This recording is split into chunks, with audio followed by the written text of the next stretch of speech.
He turned water into wine, I turned whiskey into songs. Too many second chances, too many too far gones. Gave me grace along the way, took my heart and led me home. Don't you see, it's a God thing for me. Now I write songs about the heartland. My heartland's in Tennessee. Welcome to the Heartland Journal podcast with Steve Abramowitz, editor-in-chief of heartlandjournal.com. Hey y'all, we are back. Hope you enjoyed producer Steve's summer series of reruns. Some great stuff from the archives. I hope you enjoyed. Thanks, Steve, for doing it while I was on my first vacation in 10 years, including nonstop shows like this for 5 years. Being away from you was rough, but I'm back. Okay, I'm still Steve Abramowitz, and this is still the Heartland Journal podcast. On this show, we are focused on our nation today with always an interesting person making a positive change in our community and lovers of truth. Today, we are talking with special guest Apostate Ari. D-Trans Apostate Ari is an advocate for survivors of surgical harm. The transphobic historian you can follow on X at Apostate Ari. In this powerful and deeply personal conversation, I sit down with Ari, someone who brings both lived experience and extensive research to one of the most complex and confusing issues of our time. Ari is an old school trans individual who has undergone full medical transition, including bottom surgery, and is now in the process of detransitioning. Formerly aligned with the leftist ideology, Ari now works to educate parents and advocate for the protection of children. Looking for true trans. Let's find out together where to find this in history and what it means for us today and our kids for the future. Hang on. Hello, how are you today? I'm doing good. How are you? I'm doing great. Thanks for coming on with us. Seattle, right? You're in Seattle. Yeah, Seattle. My old Oh, Mill hometown Creek. of Mill Creek. Yeah. hmm Has Mill Creek treated you well? How long have you been there? I've been here about 3 years. It's a nice part of town. I like Okay. it.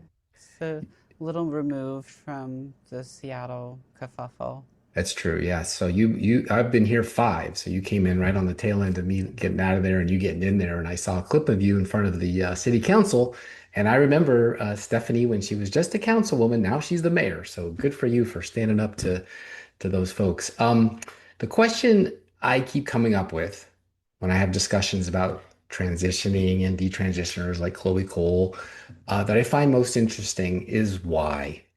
Why do you think you weren't the sex or gender you were assigned at birth?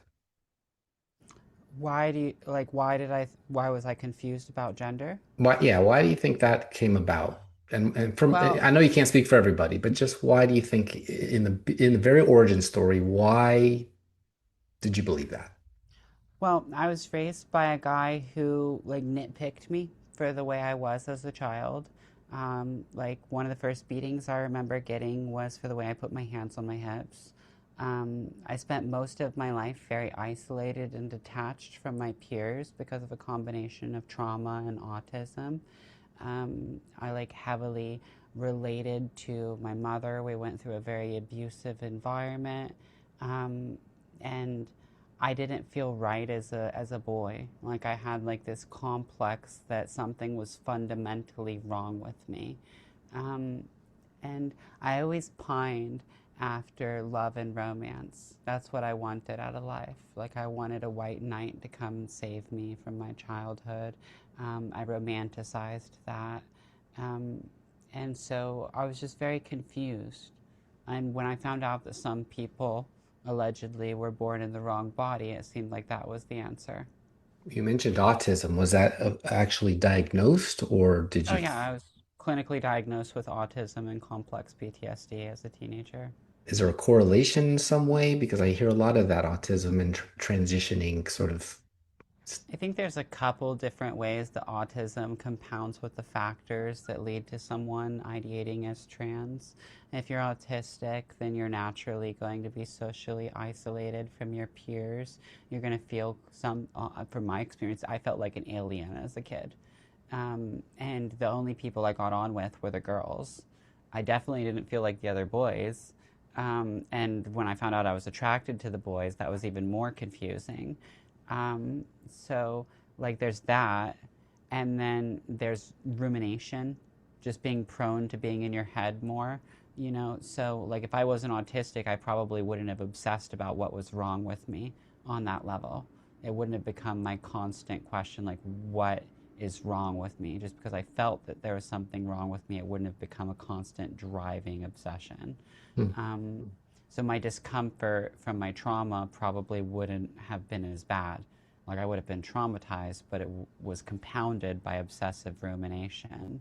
Well, thank you for sharing. So honestly, I'm curious, would be it seems like a very easy barrier between deciding that or homosexuality, where you said you were attracted to the boys. That would be normally like when I was younger in the 70s and 80s, I'd be somebody who was maybe homosexual. Where do you think the link was broken where you actually said, no, I'm born in the wrong body? That I actually don't know because when I was a child, so when I was a kid, I started reading books obsessively. It was an escape from what was going on. I started with Harry Potter, but I didn't have a lot of money. I got these gift cards every year for Barnes and Noble, and I'd go pick out a book or two that I wanted, like the next book in the series, generally a child series that I'd be reading. And then I'd read my mother's cast off books. And she was an abused woman reading romance novels, you know? So, like, my early romanticizations were all heterosexual, you know? There were no books of gay couples. So I was a traumatized autistic boy reading romance novels of heterosexual love. And all I wanted was love. Hmm. But I didn't want a woman. I wanted a man, you know? And even before I hit puberty and I started having sexual feelings and my body started responding to those kinds of things, I romanticized the idea of being with men Hmm. very early. So like a heart of a woman inside of a boy's body. That makes That's a how I lot of felt, sense. yeah. Yeah. I interviewed a woman from San Francisco that was front and center on the equal rights for gays and lesbian movements in the 70s and 80s. Joey Bright is her name, a documentarian now. Don't know if you've ever heard of her. I love Joey Bright. There you go. So she wasn't at all happy about the TQ plus part of the acronym, grabbing onto all of the hard work she put into making gay rights human rights. Do you also think that the trans movement has kind of hijacked the civil rights component of equality movement, or do you have a point like any marginalized group in American society, they should have that rights too? Well, I think that, like, I think these groups have basically become groups that are completely centered around identity. And it started out in the name of advocacy, but it's begun to be erasure. Everybody's been lumped together into a giant alphabet acronym, and parts of that acronym conflict, you know? Trans is at its foundation somewhat contradictory to what it means to be a homosexual. Like the way they've gone is erasing what it means to be a homosexual, promoting this idea that you can change your sex when you can't, promoting this idea that sexual orientation is based on gender. It's not, it's sexual orientation, it's based on your sex.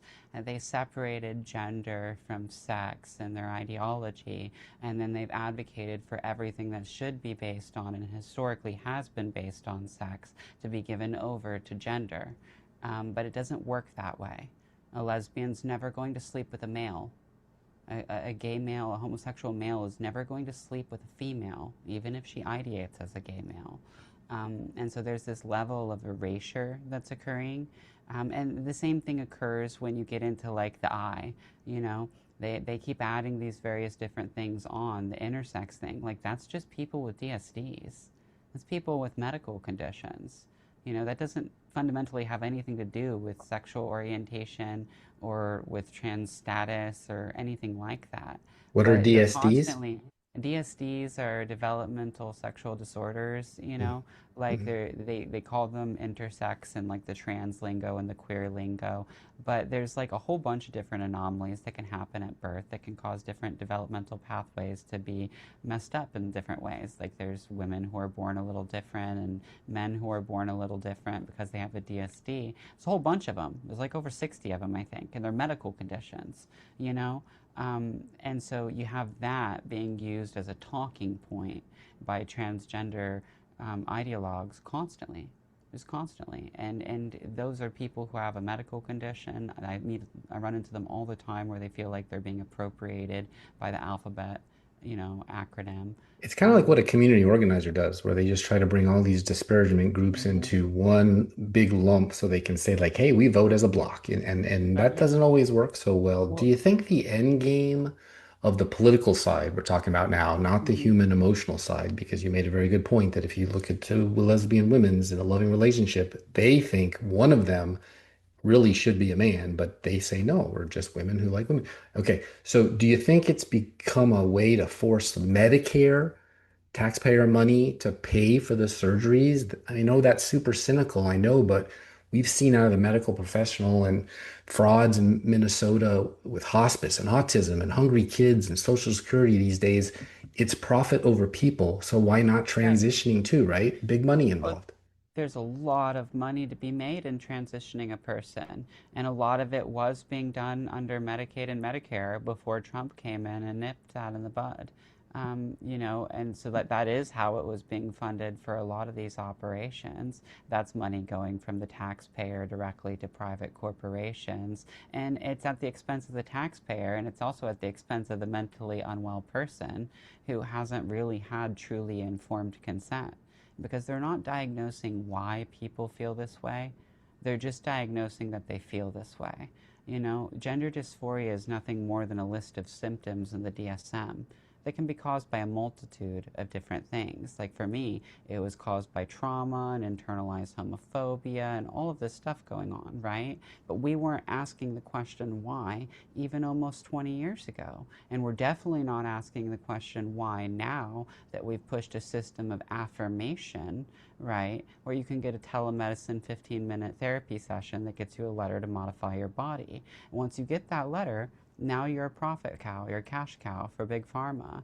And that's the thing, like with no other mental health condition in our society is the treatment to affirm the delusional state of the individual and then profiteer on modifying their body. We don't tell Eugenia Cooney and women with anorexia that they are fat and then offer them Ozempic and liposuction. Do you think the violent outbursts that we're seeing out of the trans community is because Trump kicked the hornet's nest when they thought they were so close to the holy grail of government funding surgeries and free drugs? I think it goes into the mentality of someone who has this belief set.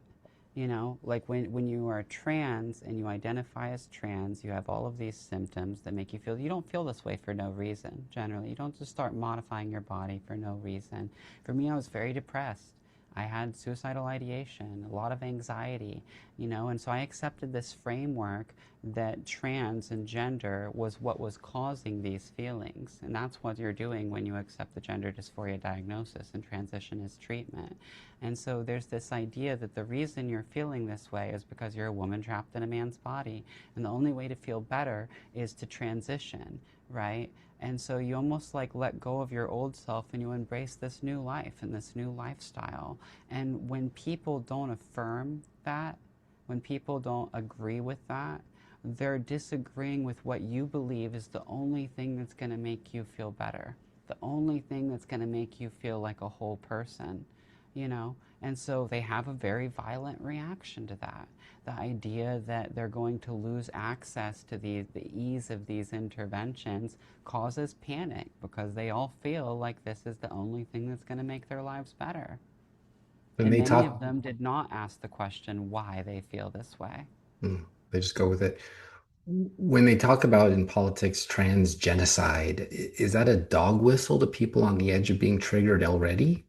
Oh, absolutely. When I was trans identified, I used to post pictures of myself with my 2A rights displayed, and I'd say, there's no trans genocide.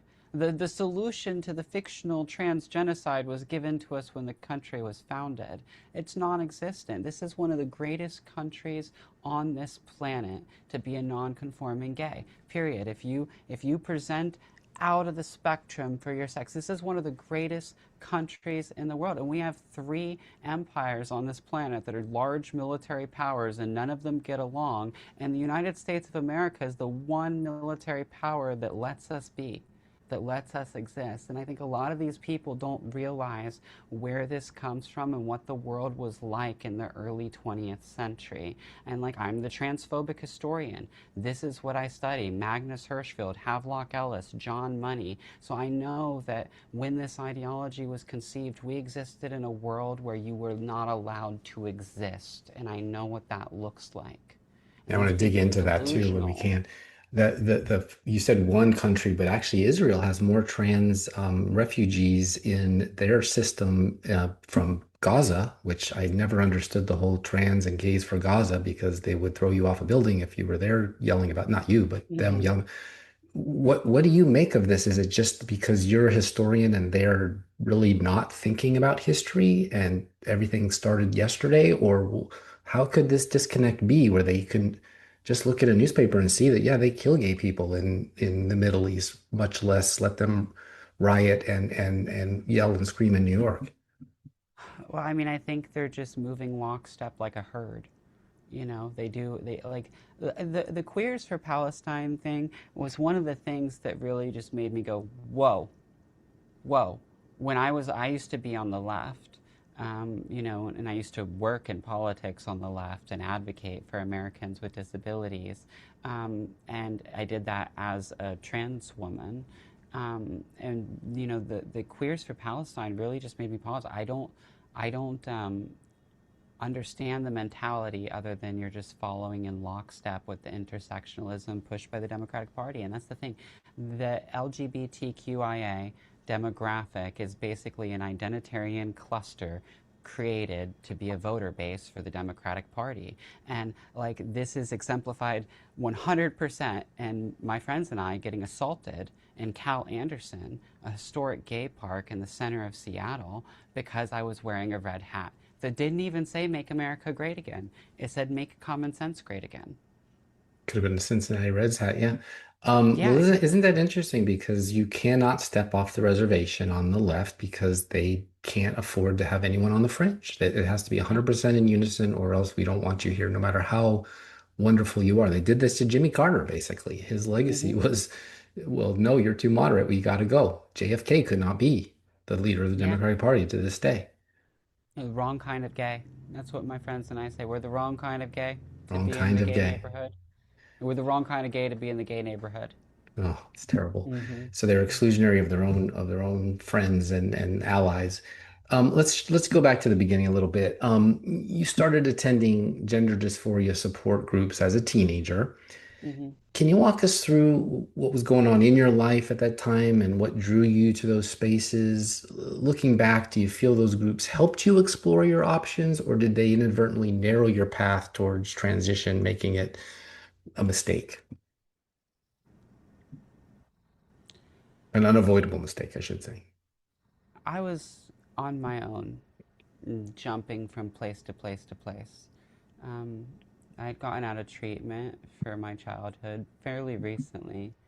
Um, I was pretty damaged. I mean, I had just gotten a diagnosis of CPTSD, and I'd spent a year and a half in a hospital as an adolescent, and then I was just on my own, and I was jumping from place to place to place. I don't think I stayed in the same place for longer than a month Mm. for most of the first year. Um, the first 2 years, I was all over the place. But the only place that I had consistency was this youth center. And sometimes I volunteered and worked across the street at this AIDS clinic. That's how I found out about it. Um, and so I was just the gay teenage front desk boy, basically. And I found out they had free therapy. Um, and I went in there, I was very conflicted. I didn't I didn't want to be gay. I didn't call myself a homosexual. Um, I actually went in there thinking that all of it, like the way I felt about my body, my depression, even being gay, was caused by trauma.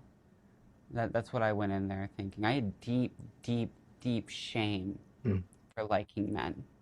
So you just second guessed every thought you had, not knowing who you were because you just never settled into a personality, so to speak. Well, and I had been touched as a kid, and so I was associating that with my feelings towards men. Hmm. Um, and Terrible. so I had very deep shame. And, there's this whole thing where being gay is natural and we roll with that. Like we don't have a lot of data to say that it's naturally occurring actually, but we roll with it and that's fine. We also do the same thing with trans. And they're not comparable. Sexual orientation and trans are not the same thing No. at all. Um, like this is a condition allegedly where you have such a mismatch between your brain and your body that you need to modify your body on an extreme level or you'll allegedly unalive, you know. Sorry, It's the like strong Lady language. Gaga's song, "You're Born This Mhm. Way." Maybe that has a lot more to do with L and G when it comes to trans. Now you're talking about like your brain is telling you something that your rest of your body chemicals don't agree with. Exactly. And so like with LNG, these are just, we see animals that engage in homosexual acts, Penguins, there's penguins that are gay and they stay together for life. They mate for life. They even steal eggs and go raise the eggs. I don't know if you knew that. No. Um, yeah, there's gay penguins out there. But trans is not the same. Yeah. And it's weird because it's supposed to be this medical condition, but it's treated like being gay, like a queer identity. Yeah. And so we have this model of affirmation where the approach is always to never ask why. That's bigotry. Right. Asking why is conversion therapy, asking why is bigotry. Well, Like anything that would supporting. need cosmetic surgery to validate can't be born that way because that wouldn't make any sense. Why weren't you Well, right. born the way you're supposed to be born, right? There was no transition before Magnus Hirschfeld invented it. When There was was that? no. When was that? 18 something? 17 something? 1910, Oh, not more 1920s. recent Yeah, even. Okay. Weimar Republic. This and that's the thing. You have non-conforming people throughout history, but you don't have non-conforming people unaliving because they can't chop up their bodies. You don't have that. You have non-conforming people fitting into various different indigenous cultures and ancient cultures as best they can based on the gender dynamics of that society. I But think you he was don't one of have those the people, right? Didn't he? Wasn't he actually homosexual, but he was Magnus. hiding in the Nazi That's This is what broke me on trans. Magnus Hirschfeld was a non-conforming homosexual man during the Weimar Republic. He was an pre-Hitler. academic. He was studying sexology. He wrote the original books on sexology. And it's interesting because we pretend now like everything in trans is one thing. It's all the same thing. It's just trans. It's gender identity. It doesn't come from anywhere. We don't ask the question why, but we didn't always do that. Throughout all of history, actually, we very much asked the question why, all the way up until the ideological capture of modern times. Yeah, that's what And so, like, Aristotle and Plato and Darwin were all, not Darwin so much as Galileo, why does the sun stay centered? And right. yeah, well, the question why, that's what it's all about. So many different people have different reasons for feeling this way. And, people harp on about autogynephilia. You know what autogynephilia is? That's when they say that they're opposite sex, but they're using it to basically sexually arouse themselves in girls' locker rooms. That's why I left Seattle, to be honest with you. Autogynephilia is a man's propensity to be sexually aroused to the thought of himself as a woman. Ah, It's basically erotic target identity inversion with a male who's attracted to females, where instead of being attracted to women, he's attracted to the idea of himself as a woman. And it was coined by Ray Blanchard in Toronto in the 80s. But that's not actually where it started. It was observed all throughout trans history. When you go to this book here, which I have it covered up with an angel, but it's kind of it's poetic to me. This is Transvestites: The Erotic Drive to Cross-Dress by Magnus Hirschfeld. Same book here, The Transvestite, and this was written in 1910.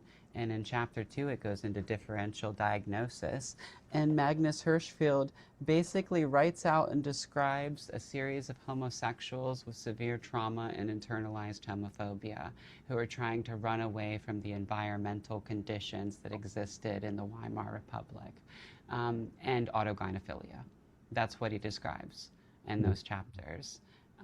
And so it's like, when I started diving back through history after I was canceled by the left in 2023, everything just started crumbling. It just started crumbling. I started participating in conversations I'd never participated in because I was a leftist. You get canceled. You can't talk about trans as a leftist, even if you are trans. I knew that, you know? And so I started talking to trans people, and I started talking to TERFs, and the TERFs kind of left a trail of breadcrumbs for me to follow. What are Actually, TERFs again? a trans exclusionary radical feminist. So I like to call them impacted women. They're Like women who upset a trans person at some point like because they Joey. have a position. You look like Joey. Joey is definitely a TERF. Joey is Maybe the original. 100% a TERF. Maybe the original Yeah, TERF. one of the OGs for sure, for sure. And I'll tell her actually, that. another. Oh yeah, well she knows that. Where is, I think I might have.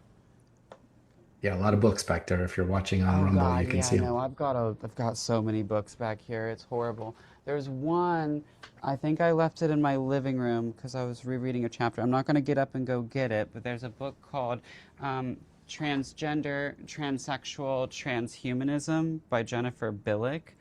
Um, that's one of the big ones that I read that just really piqued me.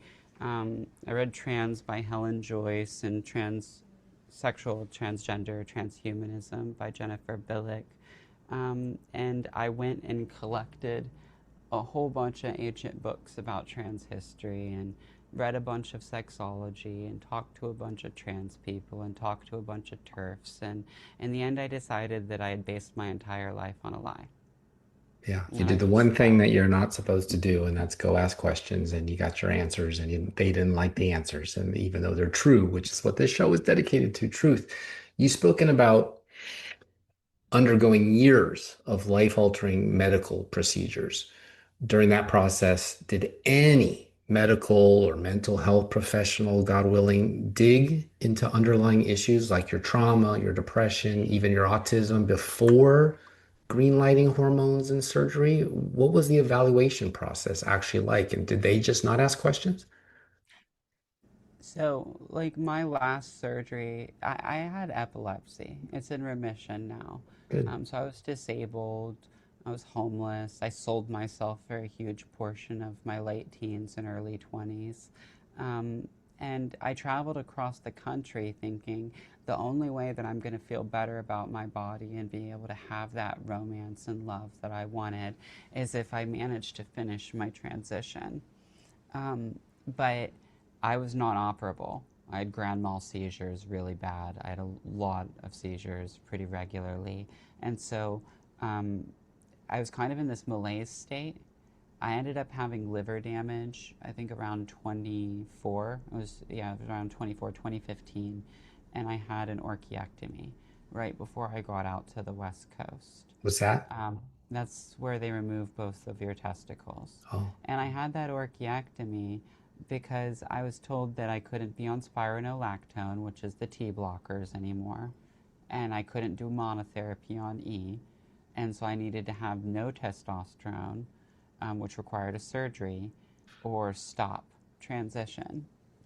And now at this point, I had gone from being in that hospital as a teenager and having all of these horrible feelings and being isolated and feeling like an alien to accepting trans and gender as the narrative and the issue, and transition as the solution, and being years and years into that and having years and years of suffering.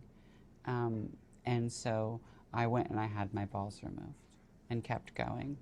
And then and I and went and Painkillers, would that have been a part of that? Because that must be excruciating. So did you have I some had a op black market surgery, so I went in and they did local anesthetic and they removed them. They sent me out with some stitching and no medicine. I had nothing. wow. And Um, and the recovery process must have been hell? yeah, it was really bad actually. They messed up on the stitching a little bit down there and it cut off a section of skin that turned black and slowly crumbled and fell off and left a really bad scar. Oh my God. Were they Um, planning on doing the vagioplasty or something? Or what was the No, I was next? just quick to get them gone so I could stay on estrogen and then Uh, went across the country further. Came out here to the West Coast and put my seizures into remission to then have the other surgeries. Again, thinking that this is the only thing that's going to make it okay. So I right. came out here, and that was my goal.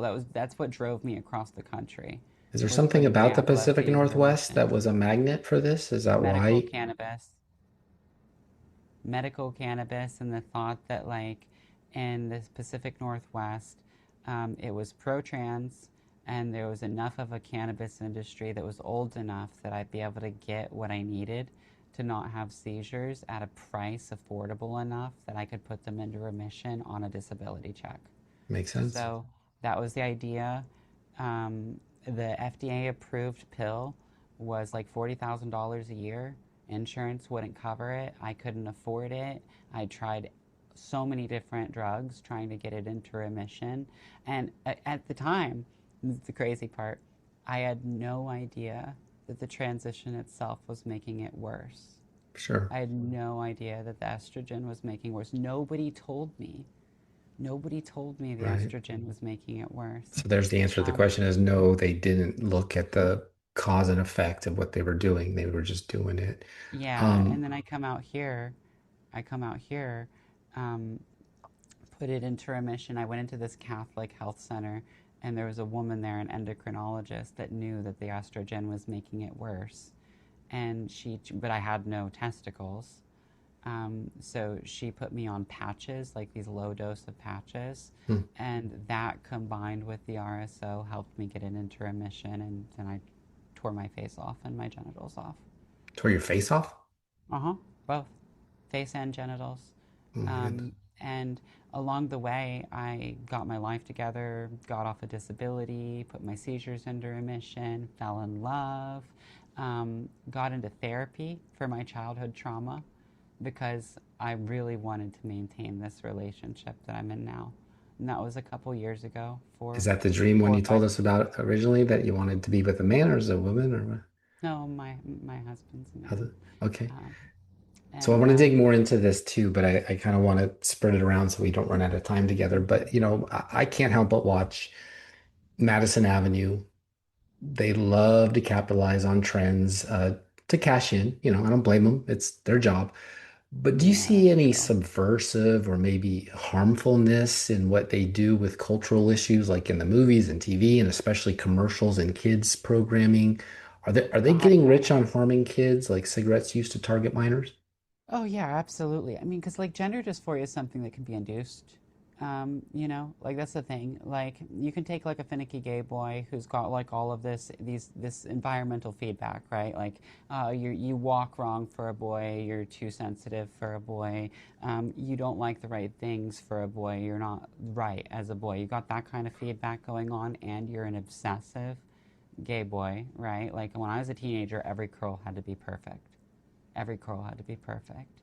And then you tell them that the way you're getting all this feedback because maybe you're the wrong gender, and they accept that narrative, right? You know how in our society you have all of this unrealistic imagery of women. You have like the Kardashians and all the plastic surgery and stuff, and how that makes women feel about their bodies. There's so much written about this that it just makes them feel so bad because they're comparing themselves to these unrealistic images of women. Right. Now imagine that you're a finicky boy and you think that you need to be a girl and you're comparing yourself to the opposite sex. Think about what that's going to make you feel like, how you're going to feel when you're looking at the girls and you're like, I'm supposed to look like them. Right. Like Doris Day or Marilyn Monroe An or Michael Jackson was impossible obsessed with Elizabeth Taylor. Not going to happen, dude. It's an impossible standard to achieve.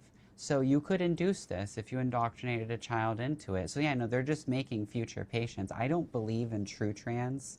In all of my studies of trans history, I've never run into a biological innate origin for trans. I've run into internalized homophobia, I've run into failed boys, I've run into failed girls, I've run into autogynephilia, autoandrophilia, but I've never seen anything that's biological that people are born with that makes them trans. So you think There's it's a no social evidence of construct, that. like I was Yeah, told gender is so you originally, have to yeah. make people trans. People have to believe they're trans. They have to feel that they're trans. And to feel that they're trans, to believe that they're trans, they have to learn about trans and Wow. see if they feel that way. They're It's not like going to feel it's that way like restless naturally. leg syndrome or any of the late night ads you see for pharmaceuticals. Like you must have this, so ask your doctor because you probably really don't, and it's probably not really a thing. But this is Yeah. now we're talking Dr. Frankenstein stuff, next level. Well, how many trans people go, oh, I didn't know how to explain what I felt until I found out about trans, and then I knew.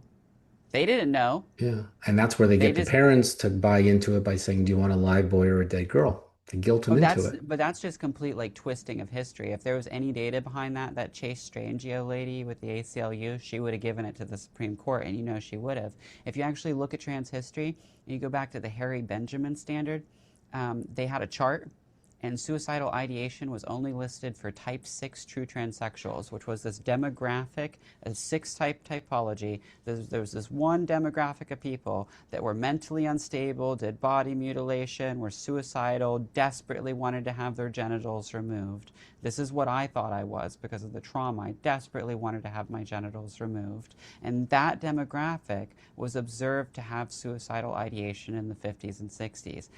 Only 6% of trans people get bottom surgery. Think about that. The only ones that were even observed to have suicidal ideation back then were the most severe cases. And if we look at society today, like even with all of the access, it's still between 6 to 10% of trans women get bottom surgery, you know?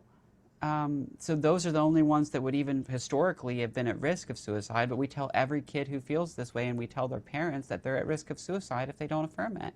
That's nonsense. That comes from nowhere. There's no data for that. No, comes from DC. What was Hmm. the and the EU and all the rest, it's not just us. What was the moment or slow accumulation of moments where you realized that transitioning was not the answer for you anymore? How did you psychologically and logistically come to the decision to detrans? Because it was so hard and painful you just described to get to that one point. Now you gotta undo it. What were your fears about making that choice, especially publicly? I was canceled by the left at the height of my life, started running a podcast talking about trans issues, learned that my entire life was based on a lie, and then froze and almost killed myself. Froze? Um, oh yeah, completely froze. It was like I hit a brick wall in my mind. I Oh, literally could not get over it. I was a mess. I ended up getting into therapy um, with a really great guy, and I've been seeing him for all of 2025 and 2026. It started like once a month, twice a month, and now I go to therapy weekly. Um, and so I hit this wall where I realized that I wasn't really an anomaly for having all the trauma that I have, that I was more of the template.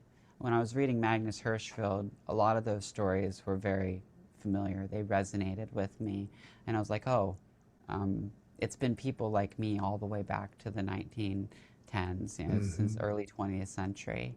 Um, and so when I realized that like there was no real true trans and there's no way I could be true trans, that this is all just a mixed bag diagnosis, it was like, well, then what did I do this for? It was devastating. If I didn't have a partner, I think I'd be dead from that Oh moment. gosh. Well, thankfully You you're know, if I not. did, but I have a loving partner. I'm very happy with him, and like wanting to hold on to that is kind of what kept me going. You know, and then so I had this kind of compounding crisis where I hated that I had transitioned, and I didn't want to be seen as trans, and I didn't want to be trans, and I had all of this regret, but I didn't know what to do, and so I got into therapy, and like there's this whole concept of taking it day by day, and so I did. I took it day by day, and in the end, like I actually call myself an ideologically desisted ladyboy. It's a mouthful. I use D-trans. This is a short form, right? Ideologically desisted ladyboy is the autistic label preference, okay? Because you can't grow your body parts back. No. Like, what do you do when you're 35 and you have that final love that you've always wanted in your life, but your entire life has been built on a lie? You've mutilated your body in the name of that lie. Your health is precocious. You're not going to live as long. I've got some time left in this world, and I'm going to do whatever I can to live as true and honest to myself while maintaining my relationship. And what I And admire I most don't. about your story is that this is a very lonely, isolated, you probably feel like you're boxed in your own mind, like that Metallica music video where you can't speak, but you're still here. But you advocate for survivors of surgical harm. So you turn around to try to help others instead of just worrying about yourself and whatever plane meds you're going to be on tomorrow versus today. What are the permanent physical changes you live with today that can't be undone beyond the body? What's the emotional journey of detransitioning, like grieving what was lost and learning to live with what remains? It's like balancing on a razor's blade. I've written some songs about it. I dancing on a razor's edge, where like I don't really feel seen. I feel kind of invisible. People don't really understand me. They like, for example, like you just walk through the world with your wife or something, and at a glance, people can take some things away from you. People don't know what I am. I'll go talk to people for 5, 10 minutes, and they'll think that I'm a female who detransitioned, or I'll go tell them I've had meetings with people and they still didn't understand. I met Nancy Mace and told her about what happened to me as a teenager, and she thought I was a female to male detransitioner, and like I corrected her obviously, and she's very loving towards gay people. She was very sweet to me, but like I'm very confusing, so I feel invisible, and I also like I can't really fix that. It goes beyond like I can't get my genitals back. Then it goes to like how far can I push my expression without nuking my life, because there's a point where my partner would no longer want to be with me, wherein too many physical changes in one direction would be no different than transitioning on a partner, right? So for me, it's come down to expression and radical self-acceptance. Mhm. I'm a non-conforming gay guy. Like, some Well, your people look at me communication and might skills make mistake all the me. difference. I mean, the fact that you can articulate this so well, most people probably couldn't. So good for you for being outspoken. And you're not invisible. You're on this show. I saw you in front of the city council, and Seattle, actually Portland too, the entire Northwest, famously progressive on LGBTQ issues. Yet you have testified before the city's LGBTQ commission and faced hostility right there in your own city, my old city. Not Vincent. Vincent's the guy, but the rest of them are nuts.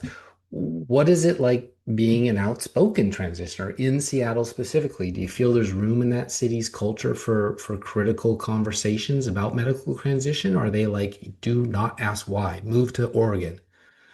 I am trading labor for bodyguard services right now. I've lost 4 jobs in 3 years. Wow. Um, I've had them show up outside my house, paint the garage. They've hired private investigators to dig through my life. They doxed my husband, my father-in-law, my mother-in-law, my brother-in-law, my sister-in-law, my mother, my father.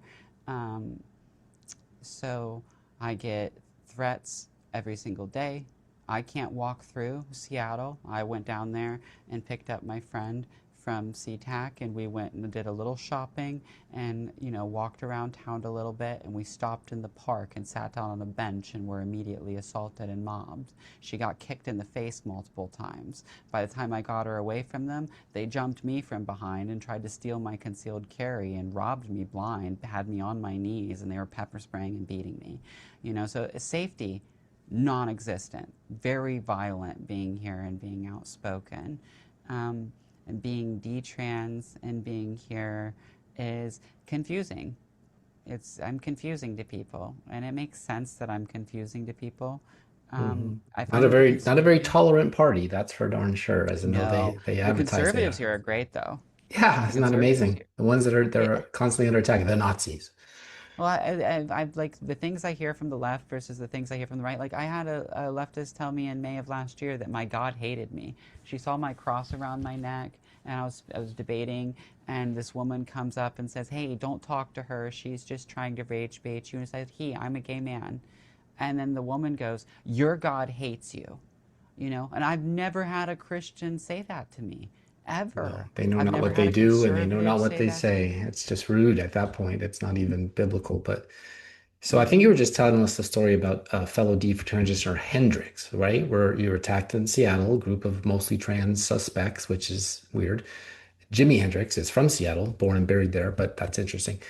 Can you share how I apologize if it's not she, how Hendrix is doing? Or is it the same as you, or are there degrees? Like, are you public enemy number one, or is it just anybody who wants to talk out? Well, I mean, Hendrix isn't here, so she was visiting me from out of state. I think Oh, where she's at, she's public enemy number one, which is not quite like as radical as here.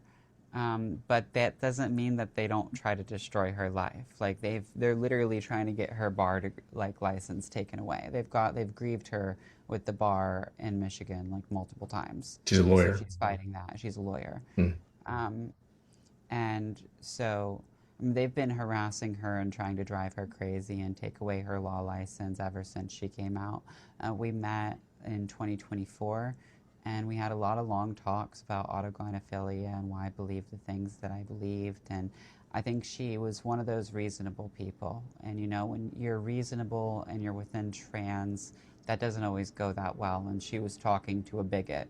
Yeah. Um, and Yeah, I mean, kicking you in the eventually face and she robbing got you canceled. blind is not exactly the way to win hearts and minds in a political debate. Why do you think Democrats, and you mentioned Nancy Mace, she's South Carolina Republican, why do you think Democrats nationally have grabbed onto this issue? The numbers aren't even there to win national elections, but electorally, why do you think? Is it to spread Medicare around, or are people particularly active now that Roe versus Wade is off the table? Where's the energy come from? The energy just comes from them trying to maintain their little voting circle with Alphabet Mafia. I mean, they got Obergefell. All of the LGB orgs were stationed around gay marriage. All of the gay money was going into these orgs, pumping them up for gay marriage. And then we got gay marriage. So now you have this huge NGO industry, a whole industry built out of advocating for gay marriage that needed the next big issue. The next big issue was trans, and all of the NGOs started pushing trans. This literally, the explosion of trans in our society, the mass visibility of trans in our society happened in 2013 and 2015 as gay marriage was won and settled. That's when it happened. It happened with the depathologization of trans into the DSM-5, moving away from gender identity disorder and more stringent diagnostic patterns towards affirmation with the generation of the DSM-5 diagnosis, and Obergefell. So you had it happening from two different ends. You had it being watered down in medicine so you could mass medicalize, and you had all the power that the gays built up being seized by the trans activists. And then those two things pushed forward over the past decade. The Democratic Party is just catering to their base. They will blindly support the sterilization of American children until it costs them.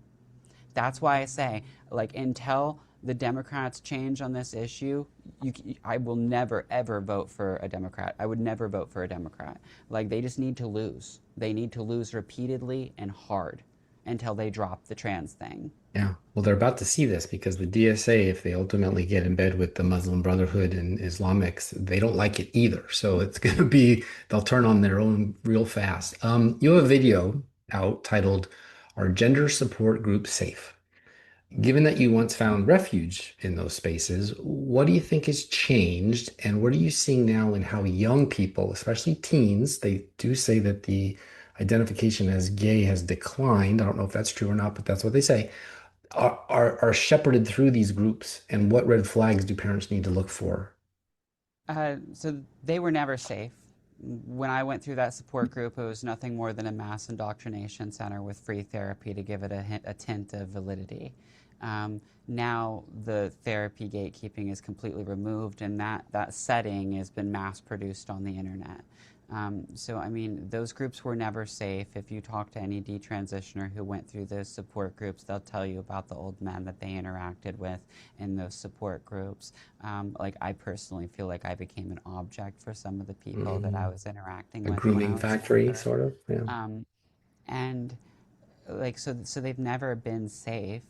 I tell people in Washington state that if their child has begun to be gender confused, to leave the state, because in my state, if you don't affirm a child's gender, the government can take your child from you and classify it as child abuse, Yeah. and then the state People can don't believe me when transition I them tell them into that out of foster state, by care. the way. When I have that conversation here in Tennessee, for example, they just can't believe it. Even when we were looking for Oh, schools for my daughter to attend for her junior and senior year in high school, they couldn't believe what I was telling them was going on. And that was before well, even the law passed.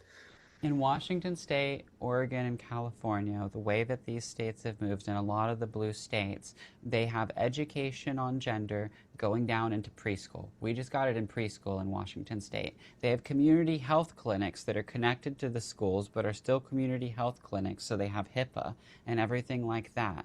And what ends up happening is, for example, on Mercer Island, they had the schools doing name changes on students without the parents' permission. So children are being taught this framework, they're being socially transitioned under this framework at school, meaning clothing, pronouns, names, presentation, right, at school. But then at the proper age, which is still a minor, 12, 13 years old, I think it's 13, you get your HIPAA protections as a child.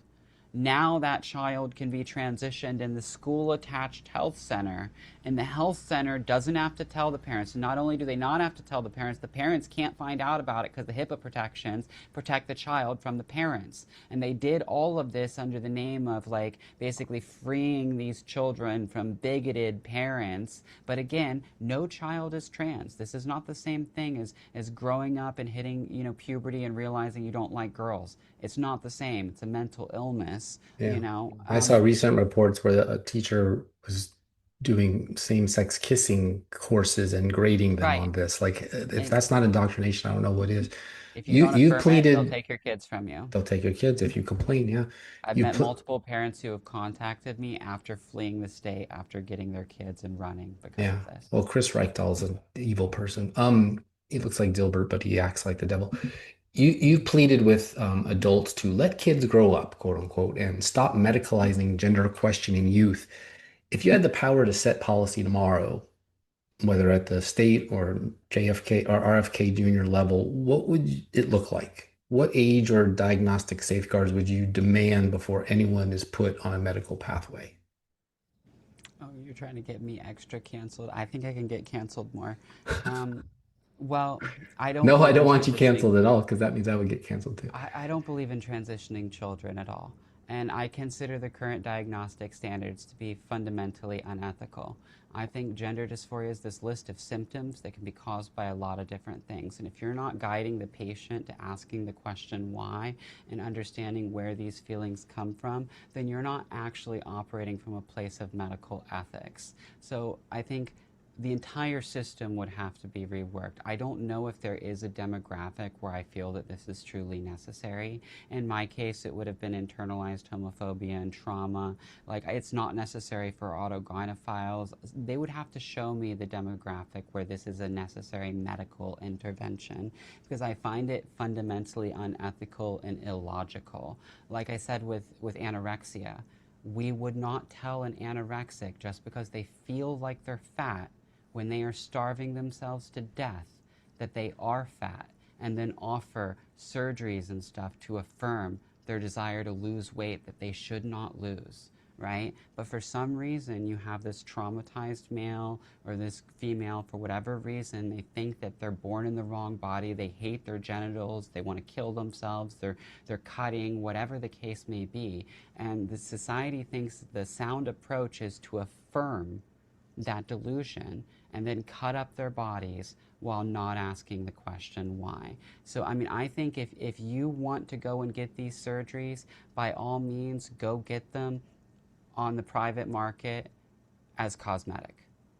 You That's my think? position. And unless they can show exactly what true trans is and why it's ethical to do this kind of intervention with a mental illness, I don't support it at all.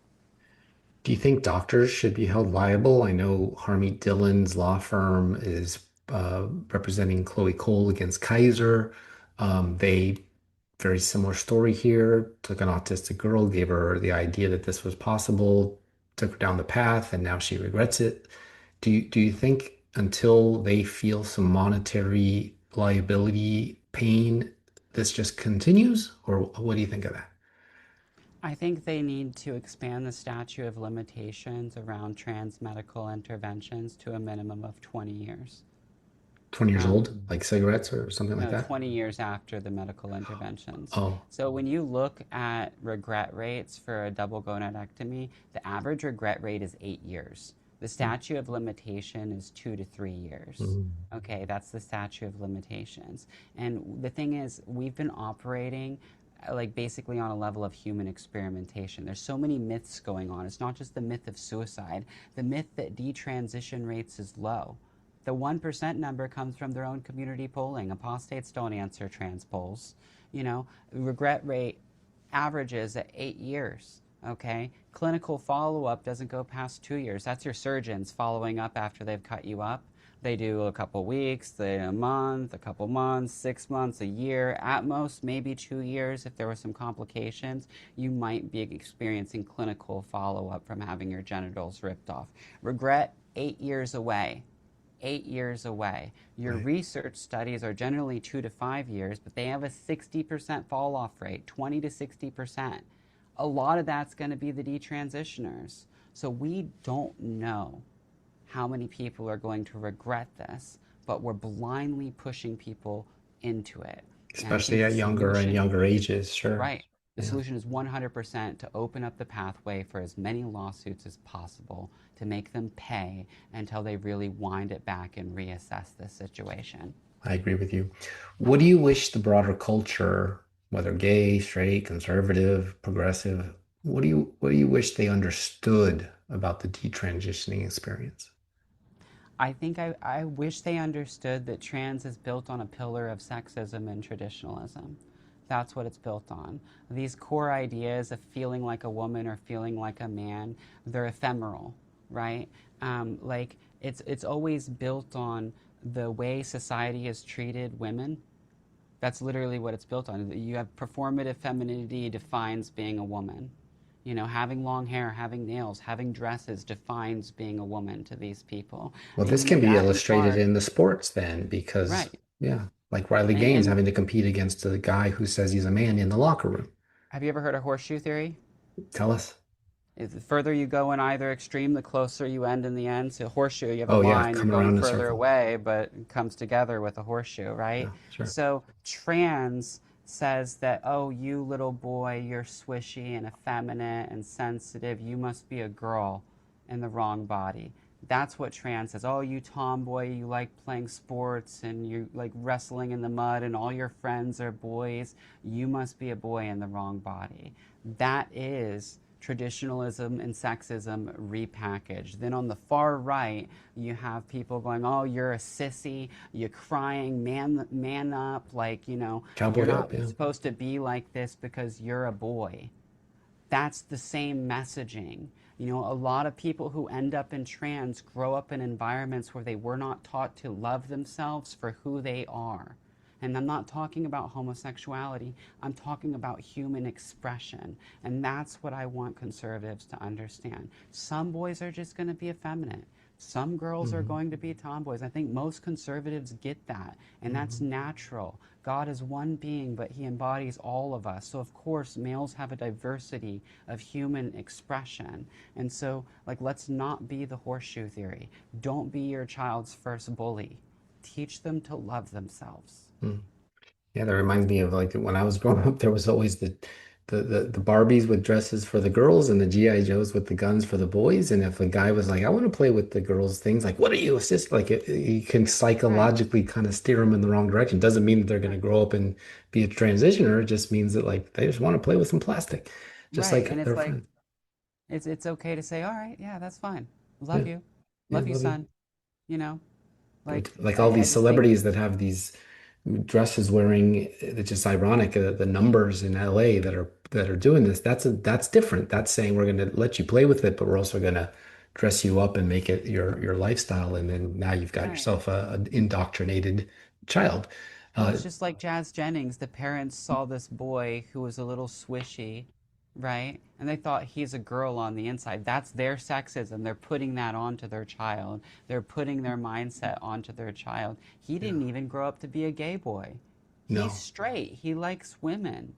That Like, you story know, seemed to be more about the parents wanting to fit into the cultural it thing than him himself, which is a very much a tragedy. And Jean-Benet Ramsey right. could be similar to that. Like they really, Well, really wanted her to win pageants, and so they and put makeup on her. children don't make these connections. The child doesn't make the connection that it's wrong for them to like the color pink. The adults put that in the child's mind. So Yeah, the idea and they that just want to please the boy usually. is wrong as a boy, the Yeah. idea that he's wrong as a boy because of this or that, that's something he's getting from the environment. And then the child is trying to please their parents by steering away from whatever they're interested in. In a recent post, you wrote about turning 44. Sorry if that you don't want people to know you, but you wrote about it and I'm choosing. 35. Oh, okay, I got my numbers wrong. But if tell me if I'm correct about this, choosing to rebuild rather than hide, to live rather than just survive, right? That was the point. Hmm. Age wasn't the matter, but the point is that what does rebuilding look like for you now, and what are you moving toward, and what message do you have for someone who may be deep in transition but quietly wondering if it's a mistake? I I'm building towards finding a way to just operate and be happy and my body stuck. That's what I'm building towards. How do you live the life of a respectable man as someone who's had my foundation? Um, and like what drove me out of trans was a combination of things, but the core of it was that trans started really upsetting society. You know, they really just went too far. And so I feel like there was this point where I was watching Blair White and Bucky Angel, and I was like, I can't stand these people. They're ruining everything. I don't want like society to be this way. Um, and I think I realized that like trans is moving the football onto someone else. Like they're putting responsibility onto other people. Like I always say, like male violence against non-conforming men is a men's issue. And so then people go at me like, why don't you cut your hair? Why don't you conform more? Why don't you look more masked? And it's like, well, I personally want men to see me as a man looking like this and be like, okay, that's the society I want. I want a society where effeminate boys and masculine girls can just use the bathrooms in peace without being bullied in high school. And I believe that we have already progressed to the point where that is usually generally the case. For my entire adult life, I used third spaces until a couple years ago, and then I started using the men's. I walk into the men's in cocktail dresses, I walk into the men's in whatever I want to wear, and I don't experience violence. But you know what I do get? I get genuine human connections now because I'm not lying to everybody around me and living a lie. And that didn't require me stopping being who I was because I was already living a lie. I wasn't a woman on the inside. I was just a weird, quirky, autistic gay guy, with a lot of trauma and a weird fashion sense that likes dresses and suits and scarves and jewelry. And so that's not going anywhere. What's going away is what was in here, which was this idea that there was anything wrong with me, that I needed to do this, that I need to present this way or look this way, and I need to fit into this mold that's created by traditionalism in order to be happy. I don't. And what did you leave? What impression did you leave the Mill Creek City Council with after you had your time to speak? Did they reach out to you? Are they going to be helpful to you? Do you have to go back again and again and again to get their attention? What was your impression? My impression was that Vince and a couple of the others are really sweet. Um, so there's two city council members that I think are pretty reasonable on this, and the rest probably just put me in the bigot category. The mayor looked like she desperately wanted me to shut up. It's Like she definitely, just, yeah. please make this stop. Like, please make this stop. So my takeaway is that I will be there a lot. That like I like that feeling she had of I wish this would stop. I'm going to be there to give public testimony as often as possible. What do you want them to do? What I want them to do is be reasonable and actually look at the data and not move in lockstep with the Democratic Party. Like, I want them, they were talking about doing an impact study on raising the pride flag on municipal property. Well, if they're going to do an impact study, I want them to look at the data from the Society for Evidence-Based Gender Medicine. I want them to go pull up GenSpect and look at the data, read what doctors who work with detransitioners are saying, what actually led to them feeling this way, and recognize the system that we have in Washington state is unethical. And if they put that flag on municipal property, then that they are signing it as something that they endorse. They're signing an endorsement for affirmation. They're signing an endorsement for mutilating children. Well, it is a little island up there because they were successful to keep pot shops out of their county, just or in their city, city borders or whatever you call it, Yeah. territory. So that it's very possible that they could be an island amongst that sea of crazy. Ari, I want to thank you for your time, your honesty, your truth. I'm glad you felt safe enough to say what you've said. Tell everyone where they can go to find out more about you and follow your social media. It's apostate Ari, so that's apostate like the religious term because I left a cult, and then ARI, and it's on all social medias: TikTok, Twitter, Facebook, Instagram, YouTube. When you pull it up, you'll know it's the right one because it says the transphobic historian. And you still have your podcast or no more? Actually, so the Truthful TS became the transphobic historian on YouTube, Okay. Apostate Ari, and I'm going to start doing interviews with trans widows and honest AGPs who are talking about their experiences in transition as autogynephilic transsexuals, Mhm. as well as other individuals from the community. We're going to be doing like walking around the boroughs around Seattle, asking people about different initiatives, debates, and interviews. Mm. Well, you're very strong, very articulate, and very learned. So you are the right person for the job. Thanks Oh. again. Hang on, everybody. I will be right back. Oh, you have one more thing you'd like to add? Oh, absolutely, actually. So I just want people to know, anybody watching this who has a gender confused kid, that 86% of children will desist if you don't affirm their gender throughout development. You just let them go through puberty. 86% of them are just going to desist. And having a trans life is a brutal life. It shortens your lifespan, lowers your opportunities, and it's way better to have a kid that gets to grow up being normal. So please, just let them grow up. All right, absolutely. We'll put your contacts in not your contacts, but your socials in our show notes. And I really want to thank you again for coming on. Thank you. Appreciate you. Now I write songs about the heartland. My heartland's in Tennessee. Thanks for coming back. That is it for this episode. Thank you, Apostate Ari, for coming on and telling us what most people don't know and don't understand, that trans people are deeply, deeply wounded individuals that often don't know what they are signing up for, and at an impressionable age to not understand the lifetime consequences of their actions. It's the grown-ups, the medical professionals that are needed to stop looking at profits and start looking at these people as mental health crisis victims to stop the harm. Whatever happened to the Hippocratic Oath, first do no harm, or the Nuremberg trials against medical malpractice for mutilations and against informed consent and safe and effective? The whole medical industrial complex is at shame, and not just for COVID or vaccines. Save SRFK Jr. I don't think so. It's going to take awareness like Ari for parents to stop believing the lie, do you want a live boy or a dead girl?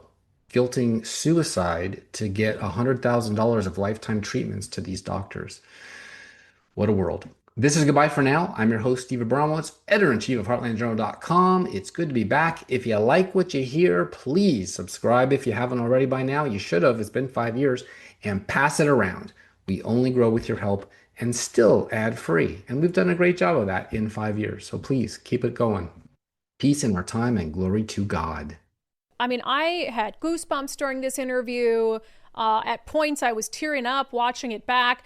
So you rewind 2 weeks, we're on the campus of the University of Washington for a Riley Gaines appearance, and I did this sort of off-the-cuff 5-minute interview with a detransitioner, a biological boy who'd been convinced at a pretty young age that they must be not gay, not traumatized from child sexual assault, but they must be a woman. And so I did this 5-minute interview. It went crazy. And so many of you said we want to hear more from that person. So their name is Ari. And I mean, the before and after tells it all. I think if you're watching the show, the picture of Ari is around 16 or 17 years old, kind of right when all the, confusion and pressuring to transition to a girl was being thrust upon him. And then Ari went through years and years of life-altering medical procedures to try to present as a woman, facial feminization surgery, had his, manhood removed. I mean, you name it. And so Ari was nice enough to come in, sit down with me for about an hour. It was such an emotional interview. And I think what he really just wants, because I think the phrase detransitioner is a misnomer. You can't detransition when you've done what Ari has done to his body.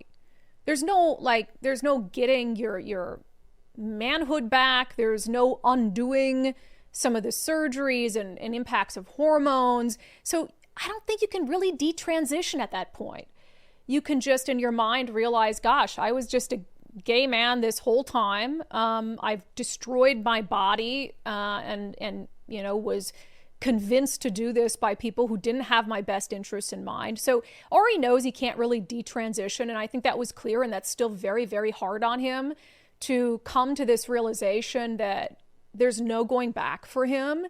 But what there is, and I think what he wants out of this, is for young people and people in positions of power to hear his story, to listen to other people like him who've actually gone through this, and to understand how negative and irreversible the trauma of radical gender ideology is. Are you happy with who you are right now?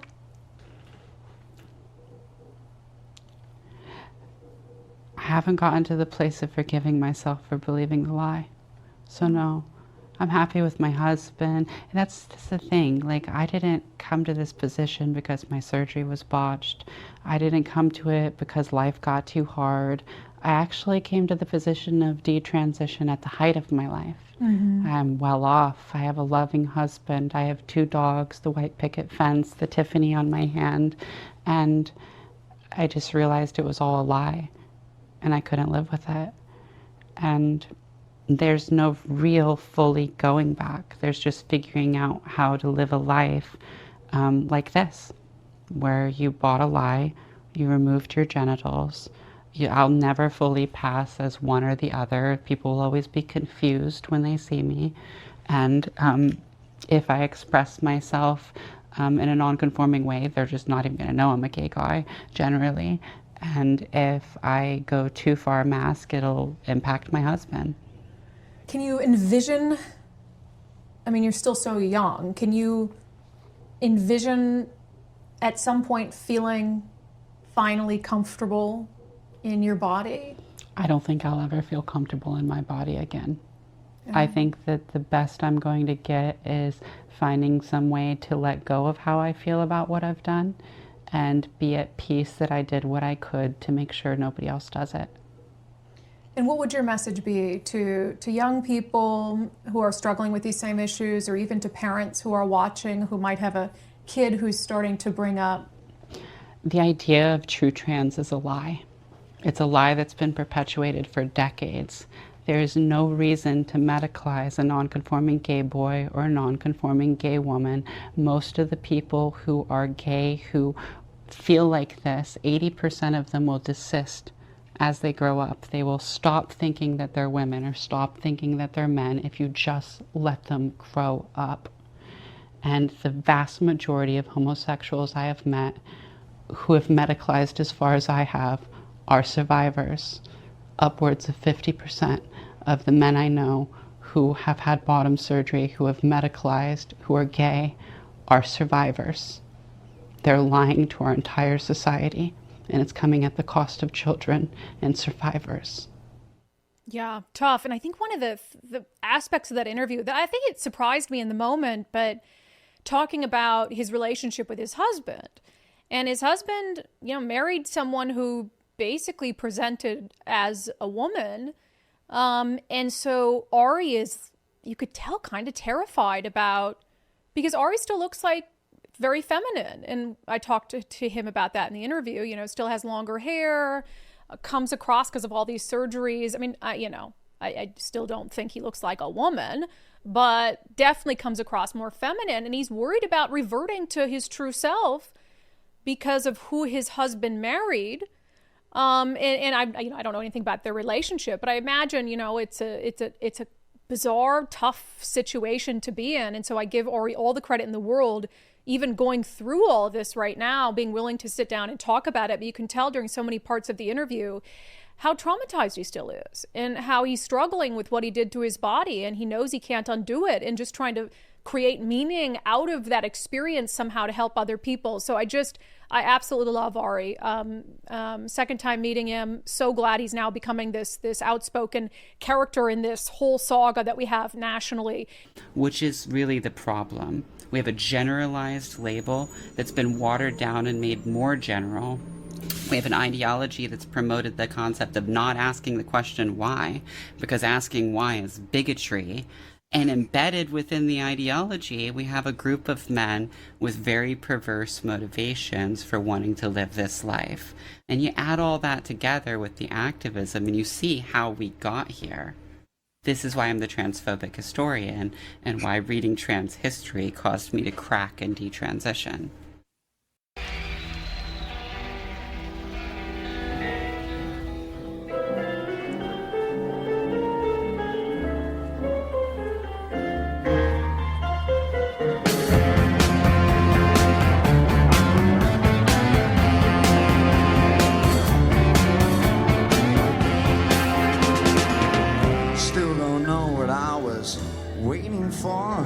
Time is running wild, a million dead-end streets, and every time I thought I got it made, it seemed the taste was not so sweet.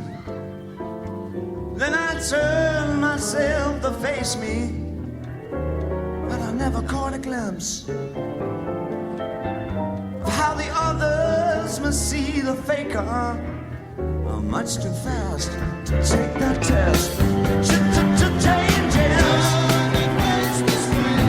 Changes. Didn't want to have to be a richer man.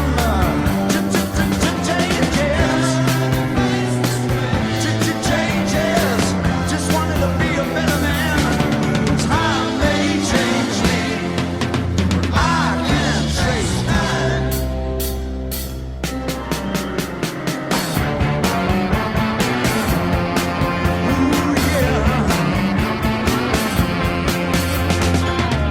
Watch the ripples change the size, but never leave the stream of warm and permanent sand. So the days float through my eyes, but still the days seem the same, just the same, quite the same. And these children that you spit on as they try to change their worlds, they're immune to your consultations. They're quite aware of what they're going through. Changes. Don't tell us to grow up and out of it. Changes. Oh, changes. Pretty soon you left us up in our next land. Time may change me. I am Trace Pine.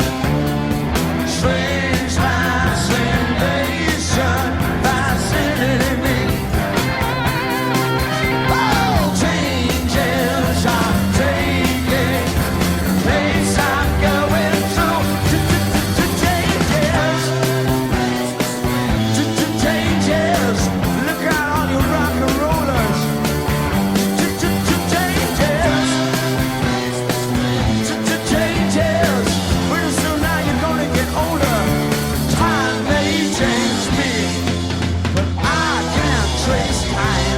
said that time may change me. I can't trace time.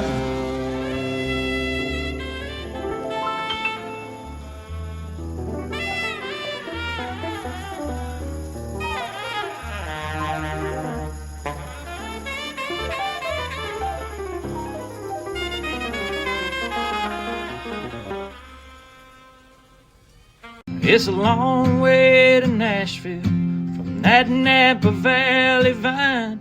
Put me on a road less traveled. Lord, now I know why.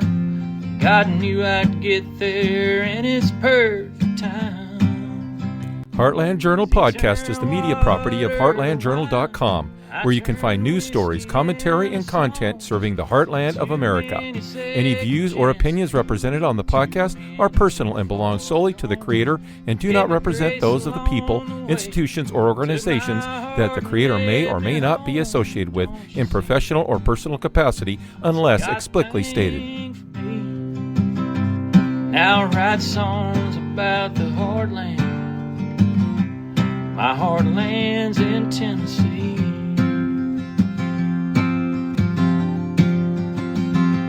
Now I write songs about the heartland. My heartland's in Tennessee.